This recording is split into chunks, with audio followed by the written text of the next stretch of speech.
नमो अरिहन्ताणं नमो सिद्धाणं नमो आयर्याणं नमो वच्छायाणं नमो लोये सव्यसायिनम् ऐसो पंच नमो यारो सब पावपणासनो मंगलाणं च सव्येसिं परमं गुहि मंगलम् परमं गुहि मंगलम्।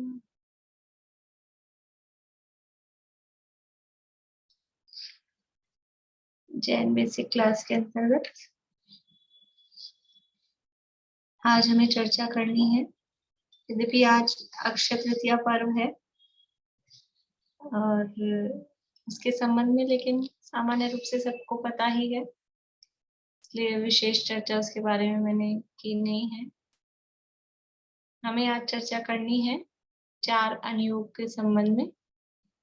ये वित्तीय ज्ञान पाठमाला भाग 2 के अंतर्गत चौथा पाठ है 4 अनुयोग, और ये पाठ मोक्षमा प्रकाशक के आधार पर आचार्य कल्प पंडित प्रवर टोडरमल जी के द्वारा रचित जो मोक्षमा प्रकाशक ग्रंथ है उसके आधार पर ये पाठ लिखा गया है।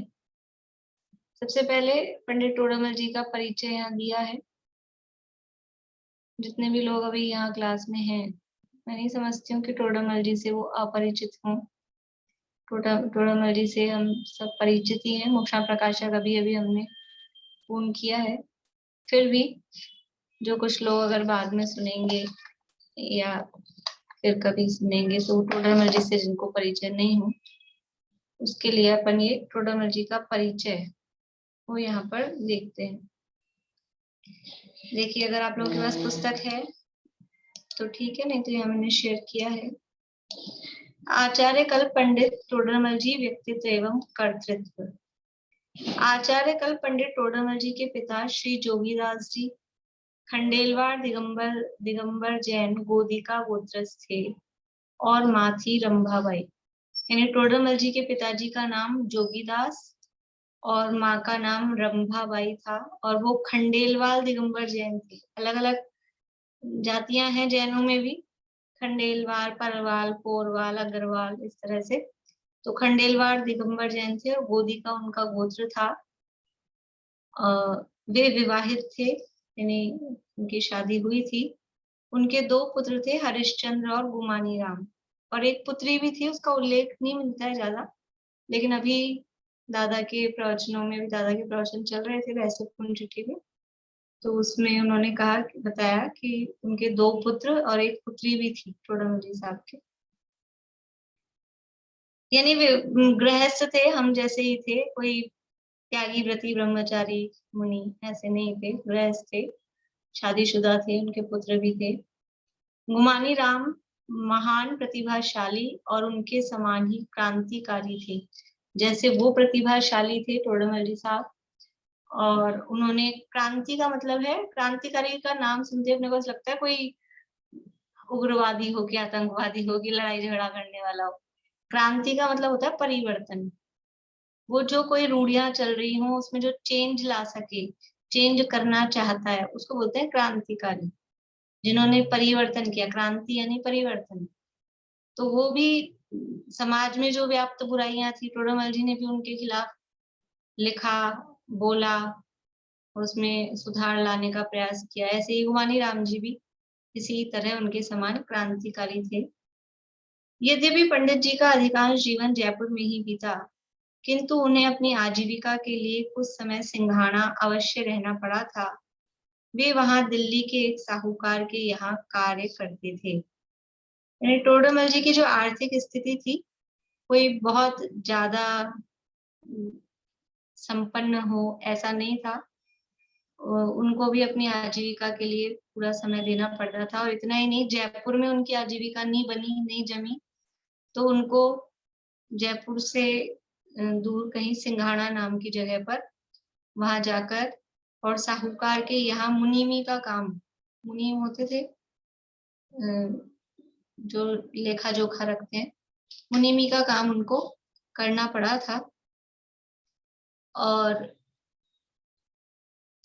परंपरागत मान्यता अनुसार उनकी आयु 27 वर्ष की मानी जाती है, किंतु उनकी साहित्य साधना, ज्ञान व नवीनतम प्राप्त उल्लेखों तथा प्रमाणों के आधार पर यह निश्चित हो चुका है कि वे 47 वर्ष तक अवश्य जीवित रहे। यानी पहले जो अपने दादा हैं डॉक्टर हुकुमचंद जी भारिल, उन्होंने पंडित टोडरमल जी पर ही पीएचडी की, यानी उनके बारे में शोध खोज की, और उनकी उस शोध से पहले तक टोडरमल जी की आयु 27 वर्ष की ही मानी जाती रही थी कि वो 27 वर्ष ही जीवित रहे। लेकिन उन्होंने जितना काम किया है, जितना अध्ययन किया है, और भी उन्होंने उस अपने जो शोध है उनका, उसमें अनेक प्रमाणों से निश्चित सिद्ध किया है कि वे 27 नहीं लगभग 47 वर्ष तक अवश्य जीवित रहे। उनकी मृत्यु तिथि विक्रम संवत 1823-24 के लगभग निश्चित है।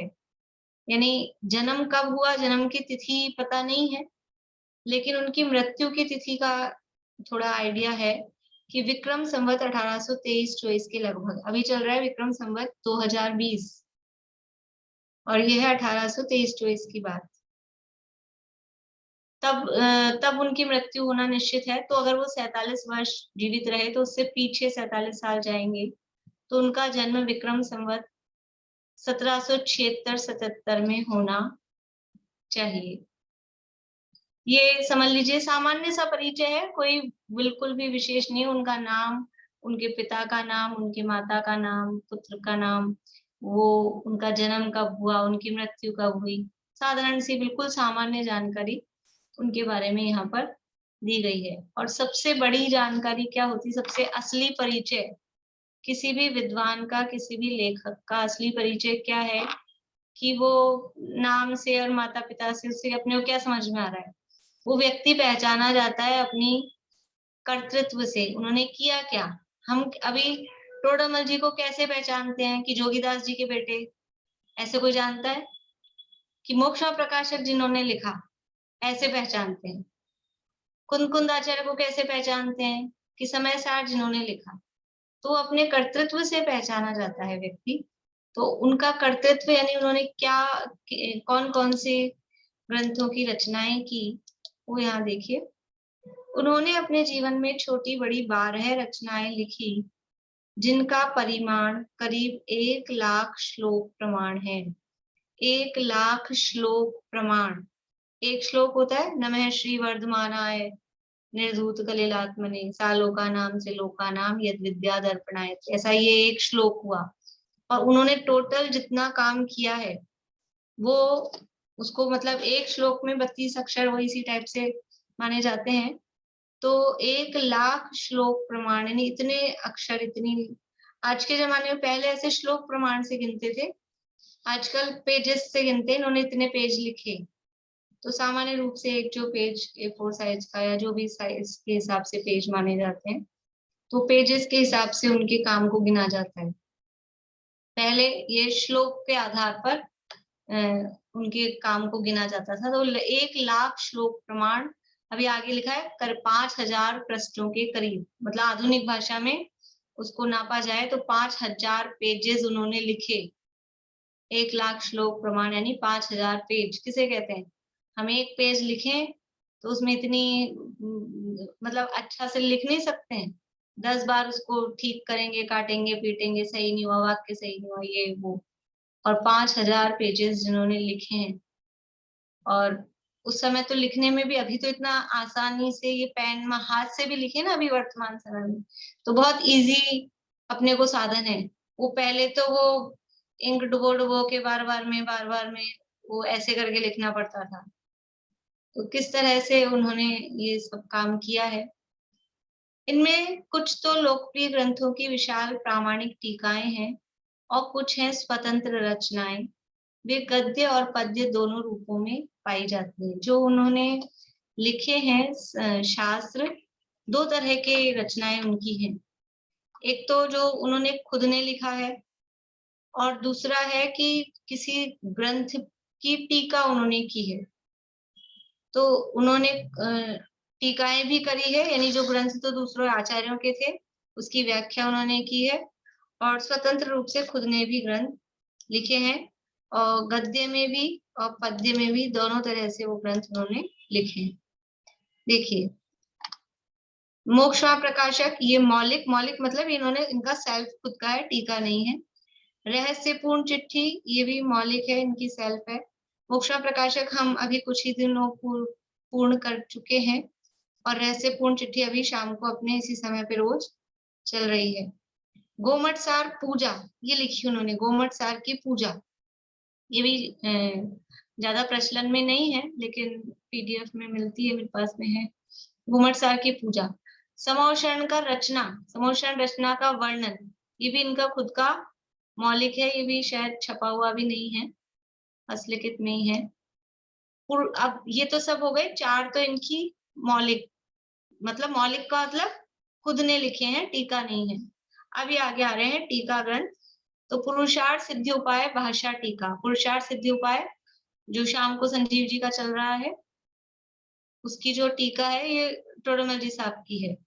फिर आत्मानुशासन भाषा टीका, आत्मानुशासन गुणभद्राचार्य का ग्रंथ है, उस पर टीका इन्होंने लिखी है। गोमटसार जीवकांड भाषा टीका, गोमटसार कर्मकांड भाषा टीका, अर्थ संदृष्टि अधिकार, लब्धिसार भाषा टीका, क्षपणासार भाषा टीका और त्रिलोकसार भाषा टीका। ये सब गोमटसार, जीवकांड, कर्मकांड, लब्धिसार, क्षपणासार और त्रिलोकसार, ये सब नेमीचंद सिद्धांत चक्रवर्ती जो आचार्य हुए हैं उनके ग्रंथ हैं, कर्णान योग के ग्रंथ हैं, और इन सब की टीका इन्होंने लिखी, और इन सब की टीका का एक नाम, यानी गोमटसार, जीवकांड, कर्मकांड, लब्धिसार और क्षपणासार, इन चारों की टीका का एक नाम उन्होंने दिया सम्यक ज्ञान चंद्रिका। चारों ग्रंथों की टीका लिखी, अलग अलग नाम यहाँ दिया, अलग अलग भाषा टीका, पर टोडरमल जी साहब ने इन चारों को मर्ज करके उसको एक नाम दिया, यहाँ लिखा है सम्यक ज्ञान चंद्रिका। उन्होंने खुद ने उसका नाम दिया है सम्यक ज्ञान चंद्रिका।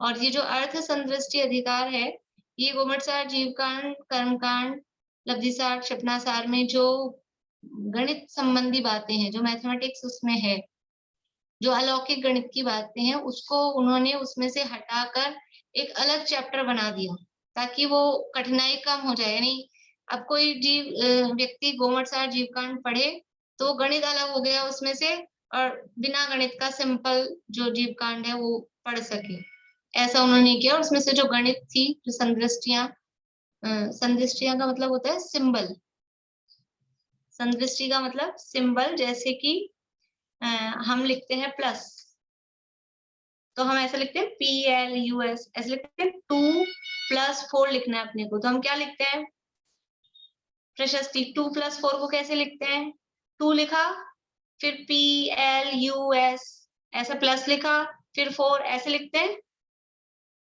क्या करते हैं, एक ऐसी लाइन और एक ऐसी लाइन, प्लस के लिए क्या करते हैं, ये बनाते हैं ना। तो ये जो प्लस का ये साइन है, चिन्ह, इसको हिंदी में बोलते हैं संदृष्टि। तो ऐसे अलौकिक गणित में भी जो भी कोई ऐसे शब्द हैं, जैसे असंख्यात बार बार में आ रहा है, असंख्यात असंख्यात, तो बार बार में हम असंख्यात लिखेंगे, असंख्यात लिखेंगे, ऐसा नहीं, उसका एक सिंबल है, वो एक सिंबल वहां बनाया गया है। ऐसे ही जगत प्रतर, जगत घन, इन सब चीजों के वहां पे सिंबल दिए गए हैं। तो वो जो सारे सिंबल वाली चीजें थी उनको उन्होंने टोडरमल जी साहब ने एक अलग चैप्टर में कर दिया, उसका नाम है अर्थ संदृष्टि अधिकार। तो इस तरह से ये इन्होंने टीका लिखी, समझ लीजिए मेनली जो गोमटसार जी आदि ग्रंथ थे, और पुरुषार्थ सिद्धि उपाय, आत्मानुशासन, और जो मौलिक ग्रंथ थे उसमें मोक्षमार्ग प्रकाशक मुख्य है। आपके संबंध में विशेष जानकारी के लिए पंडित टोडरमल व्यक्तित्व कर्तृत्व नामक ग्रंथ देखना चाहिए। प्रस्तुत पाठ मोक्षमार्ग प्रकाशक के अष्टम अधिकार के आधार पर लिखा गया है। टोडरमल जी के संबंध में परिचय में मोक्षांग प्रकाशक की प्रस्तावना में बहुत डिटेल में है, और ये जो पूरा एक शास्त्र ग्रंथ ही कहें, टोडरमल व्यक्तित्व कर्तृत्व, ये इनके परिचय से के लिए ही है, समझ लीजिए। पर यहाँ जितना दिया था उतना ही अपन ने पढ़ा है। अगर हम विस्तार करें इसमें, तो टोडरमल जी साहब का परिचय, गुणानुवाद, वो पूरी क्लास में चलता रहे। लेकिन अभी अपन क्योंकि सब परिचित हैं, मोक्षांग प्रकाशक में डिटेल में अपन ने उसको पढ़ा है। टोडरमल जी वास्तव में बहुत बहुमुखी प्रतिभा के धनी और कुछ अलग ही विद्वान हुए हैं।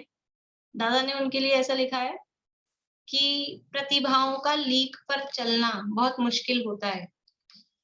लीक मतलब जो एक परिपाटी चली आ रही है, तो उसका लीक पर चलना मुश्किल होता है। बट ऐसी प्रतिभाएं बहुत कम होती हैं जो लीक छोड़कर चलें और भटके नहीं। लोग लीक छोड़कर चलते हैं तो भटक जाते हैं। लीक का मतलब है एक जो परंपरा चली आ रही है, ऐसे काम करना है, तो उस पर व्यक्ति चलता रहे, उसी पद्धति पर, मुश्किल है। और जो उस पद्धति को छोड़ देता है वो भटक जाता है। टोडरमल जी साहब पद्धति में नहीं बंध के चले, उन्होंने पद्धति जो पूर्व की परंपराएं चली आ रही थी उससे अलग काम किया, लेकिन अपने जो उनका लक्ष्य था उस लक्ष्य से भटके नहीं, वो भ्रष्ट नहीं हुए, वो अपने सिद्धांतों से भ्रष्ट नहीं हुए। तो ये ऐसे टोडरमल जी साहब की बहुत विशेषताएं हैं। अब ये जो पाठ है, हम पाठ पढ़ने वाले हैं, इसका नाम है चार अनुयोग। ये मोक्षांग प्रकाशक के 8वें अधिकार के आधार पर लिखा गया है। मोक्षांग प्रकाशक का 8वां अधिकार, वो चार अनुयोगों का विस्तृत वर्णन बहुत विस्तार से, अनेक प्रश्नोत्तर उठा के, अनेक बिंदुओं के माध्यम से वहां किया गया है। यहाँ केवल सामान्य बेसिक क्लास है, तो बेसिक के रूप में चार अनुयोगों की सामान्य जानकारी जो हमको होनी चाहिए वो यहाँ पर दी गई है। अपन पाठ के आधार पर ही पढ़ते हैं। छात्र, मोक्ष मार्ग प्रकाशक में किसकी कहानी है? प्रश्न पूछ रहा है अध्यापक से विद्यार्थी कि मोक्ष मार्ग प्रकाशक में किसकी कहानी है? मोक्ष मार्ग प्रकाशक में कहानी थोड़े ही है, उसमें तो मुक्ति का मार्ग बताया गया है। मोक्ष मार्ग प्रकाशक, मोक्ष मार्ग यानी मुक्ति का मार्ग और उसको बताने वाला। तो मोक्ष मार्ग प्रकाशक में कहानी थोड़ी ना है, उसमें तो मुक्ति का मार्ग बताया है। तो फिर बच्चा क्या बोलता है, अच्छा तो मोक्ष मार्ग प्रकाशक शास्त्र नहीं है? देखो समझ में आया? वो पूछ रहा है मोक्ष मार्ग प्रकाशक में किसकी कहानी है, तो जवाब दे रहे कहानी थोड़ी ना है, उसमें तो मुक्ति का मार्ग बताया है। तो बोल रहा है अच्छा कहानी नहीं है तो फिर क्या वो शास्त्र नहीं है? यानी बच्चा क्या समझ रहा है, देखो अध्यापक पूछा है क्यों? शास्त्र में तो कथाएं होती है। शास्त्र का मतलब क्या समझ रहा है बच्चा, कि जिसमें कहानियां होती हो। क्यों?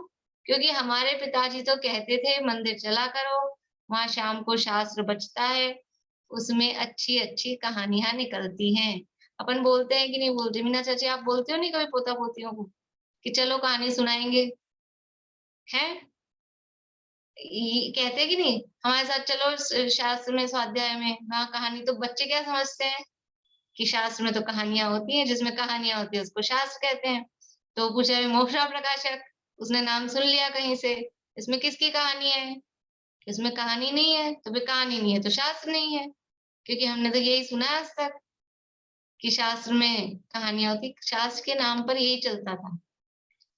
यानी अभी समझ लो, कल परसों ही मैंने कहा था किसी क्लास में कि 70, 80, 100 साल पहले, 125 साल पहले शास्त्र के नाम पर एक पंडित धोती दुपट्टा पहन के बैठ जाता था और वो पद्म पुराण, हरिवंश पुराण ये खोल के बांचता था, और 10-20 बुड्ढा बुड्ढी औरतें बैठ जाती थी और घूंघट में नींद निकालती थी, और वो बस उसका हो गया, वो शास्त्र बच रहा है।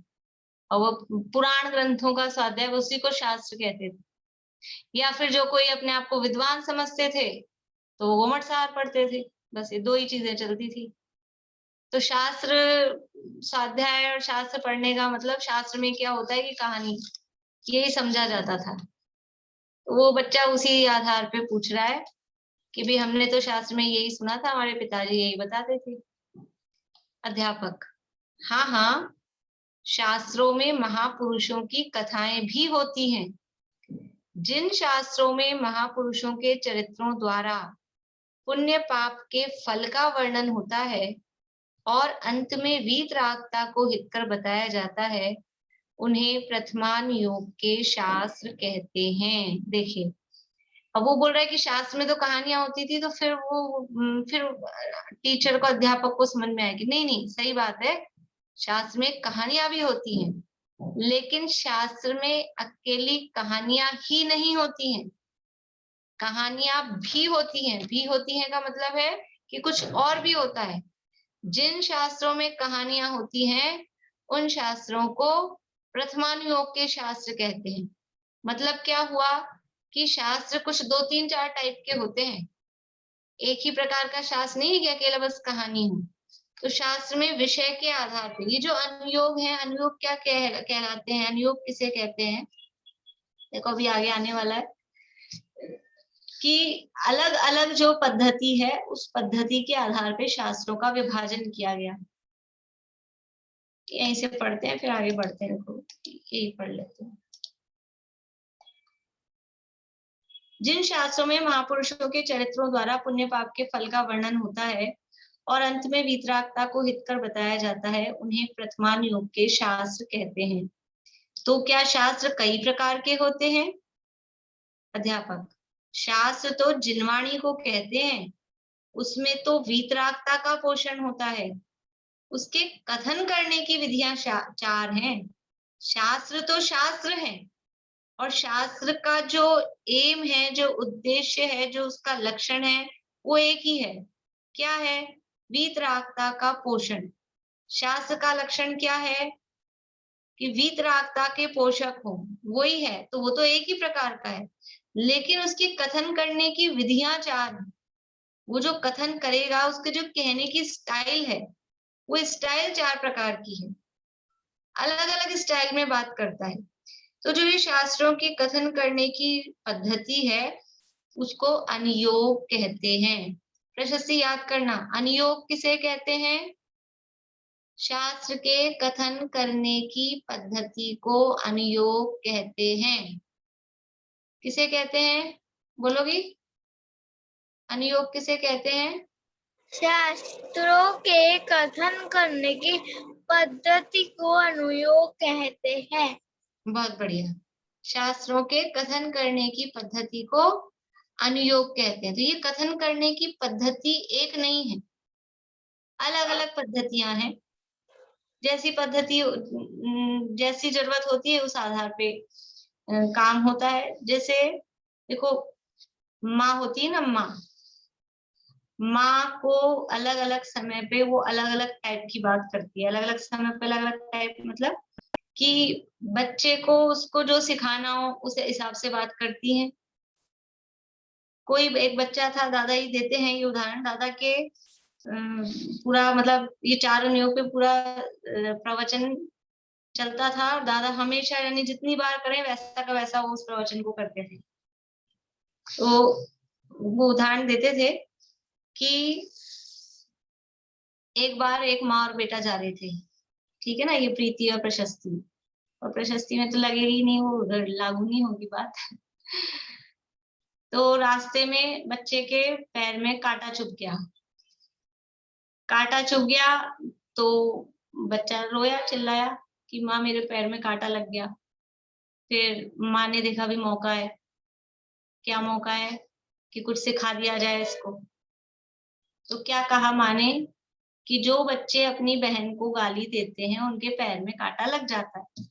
वो बच्चा बहन को गाली देता था, लड़ाई करता था, झगड़ा करता था। तो माँ ने देखा इसके कांटा लगा है, ये थोड़ा अपने कंट्रोल में आया है, तो इसको ये कहो। ये क्या है? ये उसके कथन करने की पद्धति है। क्या अपने को लगता है कि वो गाली देने से कांटा लगा है उसके? कि ऐसा कोई संबंध नहीं है यूं डायरेक्टली, बहुत दूर की बात है। लेकिन फिर भी, क्योंकि उसको सिखाना था कि भी बहन से अच्छे से बोले, गाली नहीं दे, प्यार से बोले, अच्छी भाषा यूज में ले, उसको ये बात सिखानी थी। तो उसने ये कह दिया तो बच्चे को लगा हाँ कांटा लगना तो अच्छी बात नहीं है, बहन को अब गाली नहीं दूंगा, मैं आगे से लड़ाई झगड़ा नहीं करूंगा। फिर खूब दिन हो गए, महीने 2 महीने गुजर गए, फिर वो माँ बेटा कहीं जा रहे थे साथ में, फिर बेटे के पाँव में कांटा लग गया। तो फिर क्या कहा उसने कि मम्मी अब तो मैं अपनी बहन से लड़ाई भी नहीं करता हूँ, गाली भी नहीं देता हूँ, अब क्यों कांटा लग गया, अब क्यों कांटा लग गया। तो अब माँ को दूसरी चीज सिखानी है। तो फिर क्या कहा माँ ने कि बेटा जो लोग नीचे देख के नहीं चलते हैं उनके पैर में कांटे लगी जाते हैं, नीचे देख के चलना चाहिए। सही बात है ना, नीचे देख के चलना चाहिए, नीचे नहीं देख के चलेंगे तो रास्ते में तो कांटे होंगे ही ना, सड़क पे तो कांटा चुभ जाता है। तो ये एक दूसरी पद्धति हो गई। ठीक है, समझ में आ रही पद्धतियां। फिर उस वो नीचे देख के चलने लगा, फिर 2-4 महीने गुजरे, फिर वो जा रहे थे रास्ते में, फिर क्या हुआ, फिर लग गया कांटा। अब क्यों लग गया कांटा, अब तो मैं बहन से लड़ाई भी नहीं करता हूँ, नीचे देख के भी चलता हूँ, अब क्यों लग गया कांटा कि जिसके पाप कर्म का उदय होता है उसके पैर में कांटे लग जाता है। कांटा क्यों लगा, पुण्य के उदय से कांटा लगेगा क्या, पाप का उदय था, पाप का उदय था तो पैर में कांटा लग गया। ठीक है, बात समझ में आ गई। फिर थोड़े दिन बाद फिर निकले और फिर पैर में कांटा लगा कि अब क्या चक्कर है कि कांटा लगना होता है तो कांटा लग जाता है, जिस समय पैर में कांटा लगना होता है उस समय उसके पैर में कांटा लग जाता है। ये 4 बातें, ये कौन कौन सी 4 तरह की मम्मियां 4 हैं क्या, मम्मी 4 है क्या, मम्मी तो एक ही है। ऐसे ही शास्त्र तो एक ही है, जिनवाणी तो एक ही है, लेकिन उसकी कथन करने की पद्धतियां वो 4 हैं। पहली जो मम्मी थी, पहली मम्मी मतलब सबसे पहली बार कि उसने जो कहा कि बहन से लड़ाई झगड़ा करते हो, गाली गलौज करते हो, वो प्रथमान योग की मम्मी। फिर जो कह रही है नीचे देख के नहीं चलते हो तो कांटा लगेगा, ये चरणान योग की मम्मी। और फिर जो कह रही है कि पाप का उदय, पाप के उदय से कांटा लगा, ये कर्णान योग की मम्मी। और जो कह रहा है कि जिसके लगना होगा उसके लगेगा, ये द्रव्यान योग होनहार को बता रहा है। तो ऐसे 4 पद्धति, कथन करने की पद्धति 4 है। जब जिस तरह की समझ लो सामने वाला व्यक्ति है, जो दोष उसमें दिखाई दे रहा है उसको दूर करने के लिए उससे जो बात कही जाएगी वो उस अनुयोग के अंतर्गत आएगी। तो यहाँ ऐसा विषय का विभाजन, विषय के अनुसार ये जिनवाणी को 4 भागों में बांटा गया है। तो जिन शास्त्रों में महापुरुषों के चरित्रों द्वारा पुण्य पाप के फल का वर्णन होता है, यानी प्रथमानुयोग किसे कहते हैं, तो अनुयोग 4 होते हैं, प्रथमानुयोग, कर्णानुयोग, चरणानुयोग और द्रव्यानुयोग, ये 4 अनुयोग होते हैं। ये पढ़ा अपन ने। शास्त्र तो जिनवाणी को कहते हैं, उसमें तो वीतरागता का पोषण होता है, उसके कथन करने की विधियां 4 हैं जिन्हें अनुयोग कहते हैं, यानी शास्त्र के कथन करने की विधि या पद्धति को अनुयोग कहते हैं।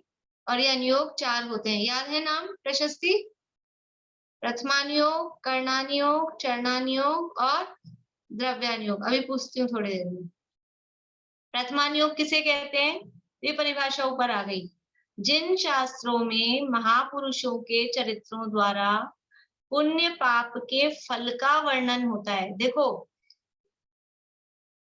एक अभी अपन बात कर रहे थे कर्णान योग की, क्या बात की थी कि जिनके पाप का उदय होता है उनके पैर में कांटा लग जाता है, तो वहां पाप की बात की। इसी तरह से पुण्य की बात करेंगे किसी प्रकरण में, और यहाँ प्रथमान योग में भी पुण्य पाप के फल की बात हो रही है। फिर प्रथमान योग और कर्णान योग में क्या अंतर हुआ, यहाँ भी तो पुण्य पाप के फल के वर्णन हो रहा है, और कर्णान योग में भी वही पुण्य पाप का बता रहे थे कि पाप का उदय है तो पैर में कांटा लग गया। ये क्या अंतर हुआ, क्या अंतर समझ में आ रहा है भारती आंटी।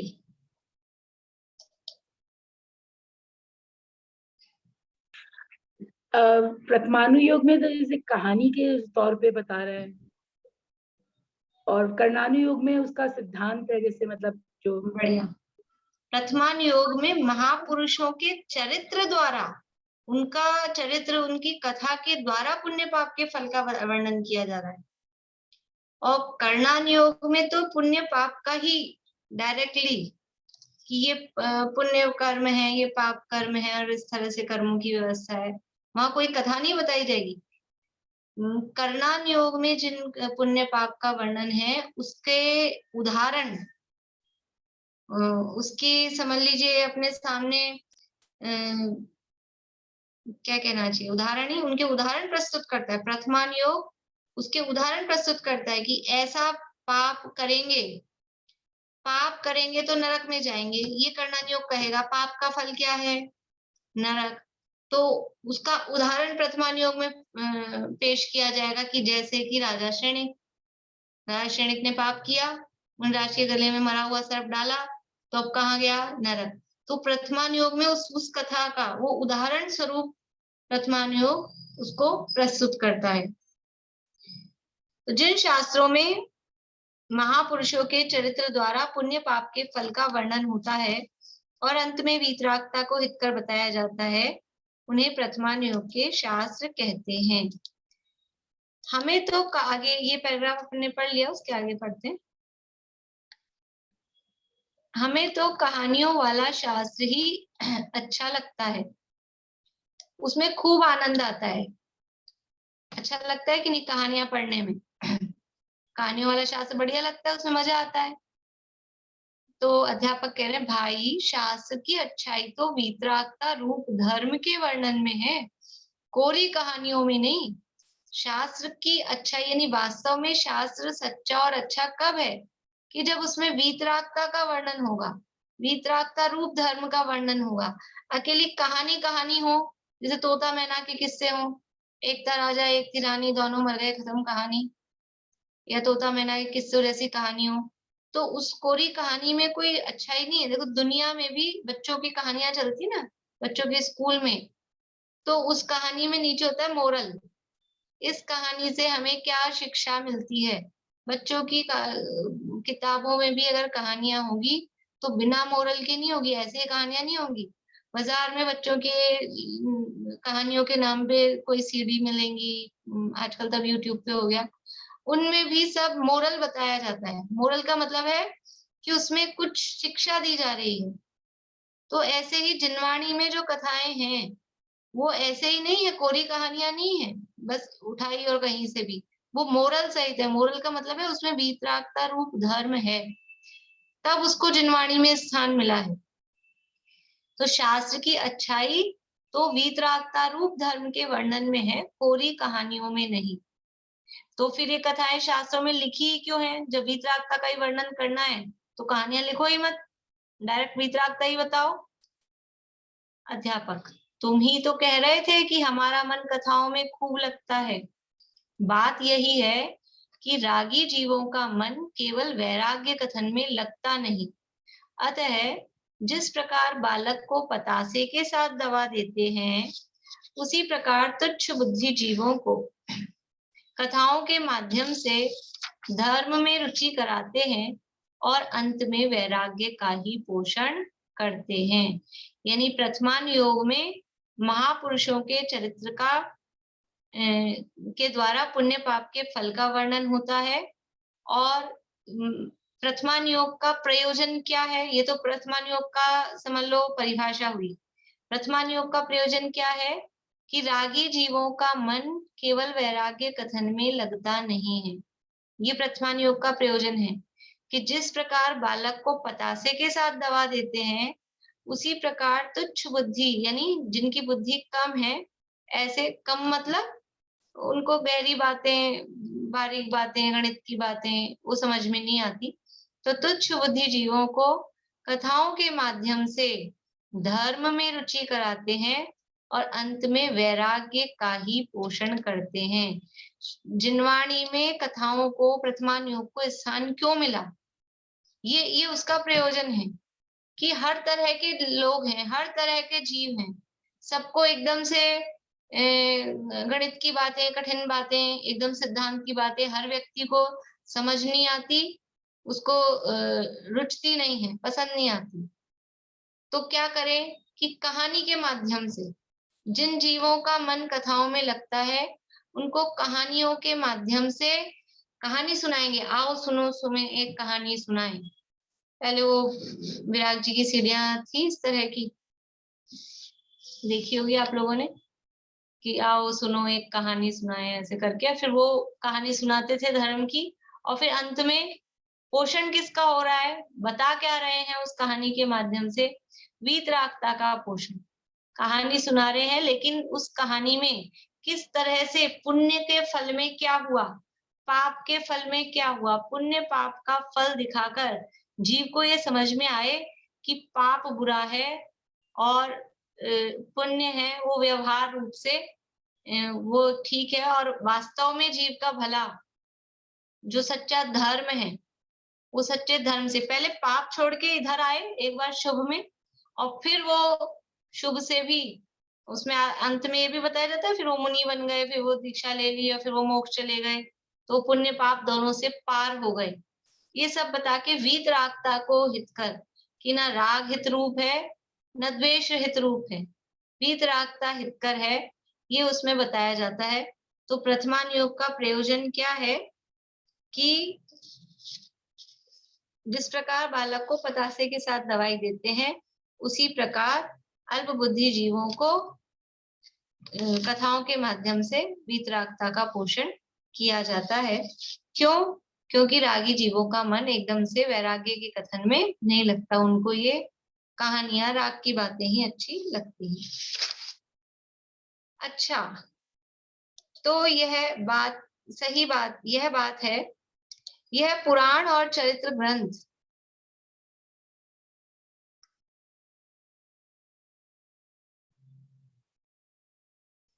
यह पुराण और चरित्र ग्रंथ प्रथमान योग में आते होंगे। कर्णान योग में किस बात का वर्णन होता है? तो ये प्रथमान योग की बात पूरी हो गई। प्रथमान योग के कुछ शास्त्रों के नाम, प्रथमान योग के कुछ शास्त्रों के नाम क्या नाम है कि जितने भी पुराण वाले ग्रंथ हैं या चरित्र वाले ग्रंथ होते हैं, जिनके बाद में पुराण आता है या चरित्र आता है, 99% वो सब प्रथमान योग के ग्रंथ होते हैं। जैसे कि पद्म पुराण, हरिवंश पुराण, श्रेणिक चरित्र, प्रद्युम्न चरित्र, 24 तीर्थंकर पुराण, इस तरह के जो भी शास्त्र हैं वो सब प्रथमान योग के ग्रंथों के अंतर्गत आते हैं। याद करने बाकी सब लोगों को भी, और प्रशस्ति को स्पेशली कह रही हूँ। प्रथमान योग के शास्त्रों के 4 शास्त्रों के नाम सुनाने मुझे।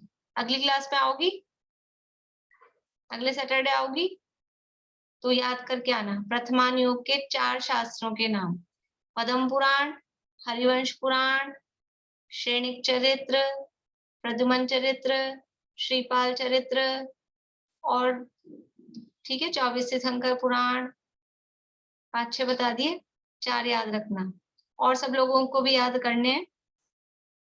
अब कर्णान योग में किस बात का वर्णन होता है? कर्णान योग में किस बात का वर्णन होता है? तो कह रहे हैं कि कर्णान योग में गुणस्थान, मागणस्थान आदि रूप तो जीव का वर्णन होता है, और कर्मों का तथा 3 लोकों का भूगोल संबंधी वर्णन होता है। यानी कर्णान योग किसे कहते हैं कि जिसमें गुणस्थान, मागणस्थान आदि रूप तो जीव, यानी गुणस्थान में किसका वर्णन है? गुणस्थान रूप कौन होता है? गुणस्थान रूप जीव होता है। मागणस्थान, मागणस्थान में क्या होता है कि मागणस्थान में जीव को खोजा जाता है। तो गुणस्थान, मागणस्थान आदि रूप तो जीव का वर्णन है। गुणस्थान किसे कहते हैं और मागणस्थान किसे कहते हैं? गुणस्थान क्या है, शॉर्ट में बोले तो गुणस्थान जीव की अवस्था है। जीव के ना गुणस्थान की परिभाषा क्या है? मोह और योग के निमित्त से जीव के श्रद्धा और चारित्र गुण की होने वाली तारतम्य रूप अवस्थाओं को, तो वो जीव के गुण की अवस्थाएं है ना, यानी जीव की अवस्था है। और मागना स्थान क्या है? मागना स्थान भी वे भाव, वे पर्याय जिनमें जीवों को खोजा जाता है। तो वे भाव और वे पर्याय किसकी हैं? वो भी तो जीव की हैं। जीव की है। इसलिए गुणस्थान, यद्यपि समय सार में गुणस्थान जीव नहीं है, मागना स्थान जीव नहीं है, वहां ये बात, लेकिन व्यवहार से देखा जाएगा तो वो जीव की ही अवस्था है, उसमें खोजा किसको जा रहा है, जीव को ही खोजा जा रहा है। तो जहां पर गुणस्थान मागना स्थान रूप तो जीव का, तो ये जीव का भी वर्णन है और कर्मों का तथा तीन लोक के भूगोल का, यानी कर्णान योग में किन किन बातों का वर्णन है, जीव का वर्णन है, लेकिन कौन से जीव का, शुद्ध जीव का नहीं, गुणस्थान मागण स्थान रूप जीव का और कर्मों का, और तीन लोक संबंधी जो रचना है भौगोलिक, उसका वर्णन होता है, उसे कर्णान योग कहते हैं। करण का मतलब होता है गणित और करण का मतलब होता है परिणाम, और भी अर्थ होते हैं लेकिन दो अर्थ अपन देख रहे हैं। तो जिसमें गणित की मुख्यता होती है अथवा परिणामों की मुख्यता होती है, उसको कर्णान योग कहते हैं। तो इसमें गणित की मुख्यता रहती है क्योंकि गणना और नाप का वर्णन होता है, तो इसमें गणित और जीव के परिणामों की मुख्यता होती है।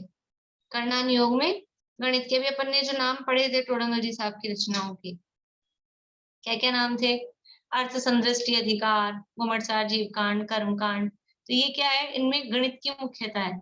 जैसे जो दिन में प्रकरण चला अपना शुद्ध ज्ञान का, शुद्ध ज्ञान के जो ये द्वादशांग के अंग बाह्य अंग प्रविष्ट, तो ये सब क्या थे, वो गणित नहीं था उसमें, कितने अक्षर हैं शुद्ध के, एक कम इकट्ठी प्रमाण, फिर कितने अक्षरों का एक मध्यम पद है, फिर कितने द्वादशांग के पद हैं, वो सारा वर्णन, ये तो कुछ नहीं है। इसी शुद्ध ज्ञान के वर्णन में बहुत गणित है, और इससे भी ज्यादा अवधि ज्ञान के प्रकरण में और भी गणित है। मतलब ऐसा लगता है अपन को देखते ही घबराहट होती है, रहने दो इसको, तो ऐसा लगता है ऐसे इतनी गणित, तो इसलिए ये कर्णान योग के शास्त्र कहे जाते हैं। इनमें गणित की मुख्यता है, पर ऐसा नहीं है कि बिल्कुल अगम दुर्गम हो, पढ़े ही नहीं जा सकते हो, पढ़ते ही हैं। वह अपन घबराते हैं, थोड़ी सी बुद्धि लगाएं तो समझ में आ जाता है, आने में कोई दिक्कत नहीं है, लेकिन अपन देख के ही घबराते हैं। ऐसे गणित का वर्णन जिनमें होता है, तो गणित का और जीव के परिणामों का की मुख्यता जिसमें होती है, वो कर्णान योग कहलाता है।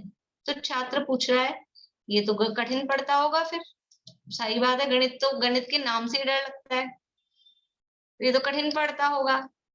तो अध्यापक कह रहे हैं पढ़ेगा ही, पढ़ता होगा क्या, पढ़ेगा ही कठिन, क्योंकि इसमें अति सूक्ष्म केवल ज्ञान गम्य बात का वर्णन होता है। कर्णान योग में केवल ज्ञान गम्य सूक्ष्म बातों का वर्णन है, बारीक बातों का वर्णन है। जैसे अभी जो अपन ने उदाहरण लिया था उसमें वो माँ बेटे वाला, तो उसमें उसने क्या कहा था कि पाप का उदय, वो पाप संबंधी बात उसमें उसने कही थी। तो ये बारीक बात है, हर किसी को समझ में नहीं आती है, केवल ज्ञान गम्य है। इसके ग्रंथ कौन से हैं, गोमटसार जीव कांड, गोमटसार कर्म कांड, लब्धिसार, लोकसार, ये ऐसे ही ग्रंथ हैं। ये सब कर्णान योग के ग्रंथ हैं। इसके अलावा तिलोय पन्नति है ना, और धवला आदि जो ग्रंथ हैं, धवला ग्रंथ, षटखंडागम, ये सब कर्णान योग के ग्रंथ हैं। अभी मोक्षा प्रकाशक में तो इस तरह से नहीं नोट्स बनाए, इसमें आपको ऐसे नोट्स बना सकते हैं, एक एक अनुयोग की परिभाषा क्या है, फिर उसका प्रयोजन क्या है, फिर अभी अपन और नेक्स्ट क्लास में और बातें उनके संबंध में कि इसमें किसकी मुख्यता है, शायद उसमें मैंने प्रश्न तो दिए होंगे, सब लिखे होंगे आप लोगों ने किए होंगे उसमें भी, कि इसमें किसकी मुख्यता है, इसका क्या प्रयोजन है, ये क्या नहीं काम होने देता है, और भी इसमें चर्चाएं हैं। अभी सामान्य रूप से ये अपन ने देखा है। तो प्रथमान योग और कर्णान योग, प्रथमान योग जिसमें महापुरुषों के चरित्र के द्वारा पुण्य पाप के फल का वर्णन होता है और फिर वीतरागता को हितकर बताया जाता है, वो प्रथमान योग है। और जिसमें गुणस्थान मागना स्थान आदि रूप जीव का, कर्मों का और त्रिलोक की रचना का वर्णन होता है, वो कर्णान योग है। प्रथमान योग में किसकी मुख्यता है, प्रथमान योग में कथाओं की मुख्यता है, और कर्णान योग में गणित की और जीव के परिणामों की मुख्यता है। प्रथमान योग अल्प बुद्धि जीवों के लिए है, तुच्छ बुद्धि जीवों के लिए, और कर्णान योग वो मतलब अपेक्षाकृत कठिन है, तो वो विशेष बुद्धि वाले जीवों के लिए है, वो स्थूल बुद्धि वाले जीवों के लिए कर्णान योग नहीं है। प्रथमान योग के शास्त्र कौन कौन से हैं? बोलो प्रशस्ति, याद हुआ कुछ अभी के अभी? प्रथमान योग के शास्त्र बोलो, नाम म्यूट हो गए। 24 तीर्थंकर पुराण, हरिवंश पुराण, पद्म पुराण और महापुराण। अरे वाह, बहुत बढ़िया। और कर्णान योग के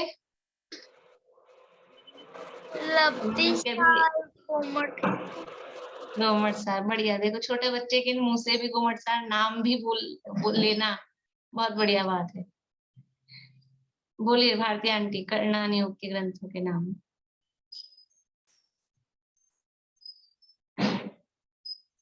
गोमट सार, जीवकांड, लब्धिसार, और त्रिलोक लोग सारे तो सारे सार ही सार हैं, सार तो और है। वो वाला जो है ना, उसका नाम भूल रही हूँ मैं, जिसमें उन्होंने सिर्फ गणित का वर्णन किया है, वो अर्थ संदृष्टि अधिकार, वो तो अर्थ संदृष्टि अधिकार। हाँ, वो तो टोडामल साहब ने अलग किया है। बाकी गोमटसार जीवकांड, गोमटसार कर्मकांड, लब्धिसार, स्वप्नासार, तिलोकसार, तुल्यपन्नति, धवलादि ग्रंथ, ये सब कर्णान योग के ग्रंथ। ठीक है, इस तरह से ये इनके संबंध में अपनी बात हुई है। और भी बहुत सी बातें आगे चरणान योग और द्रव्यान योग का नेक्स्ट क्लास में करेंगे, और फिर इनके संबंध में और भी बहुत सारी बातें कुछ करेंगे अपन साथ में। अभी ये पूरा करते हैं जिनवाणी स्तुति। सुविधा आंटी, आप बोलोगे आज जिनवाणी स्तुति? शेयर तो नहीं करनी पड़ेगी, ऐसे ही बोल दो। साची तो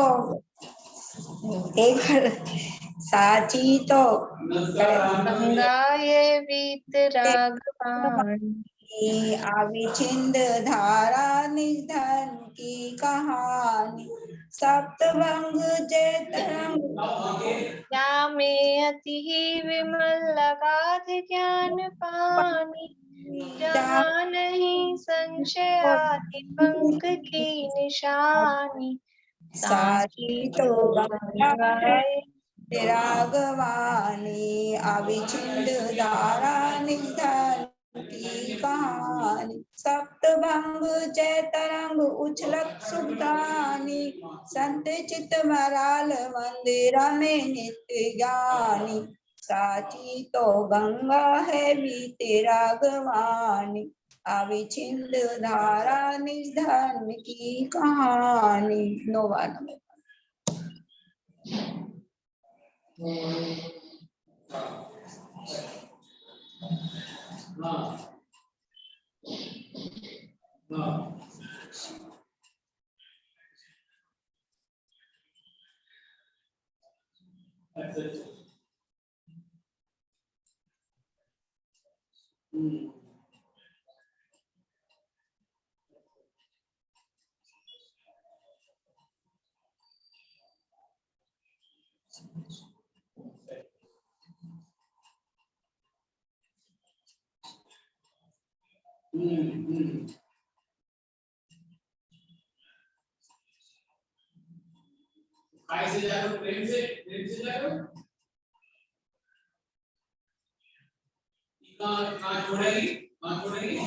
जय खुदा श्याम जिनवाणी माता की जय। जय सभी को।